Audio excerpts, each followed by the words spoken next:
அந்த வானத்தை போல மனம் படைச்ச மன்னவனே, பனி துளிய போல குணம் படைச்ச தென்னவனே,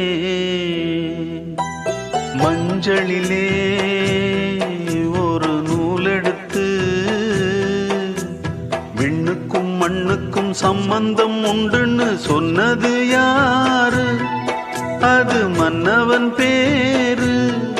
அந்த வானத்தை போல மனம் படைச்ச மன்னவனே, பனி துளிய போல குணம் படைச்ச தென்னவனே.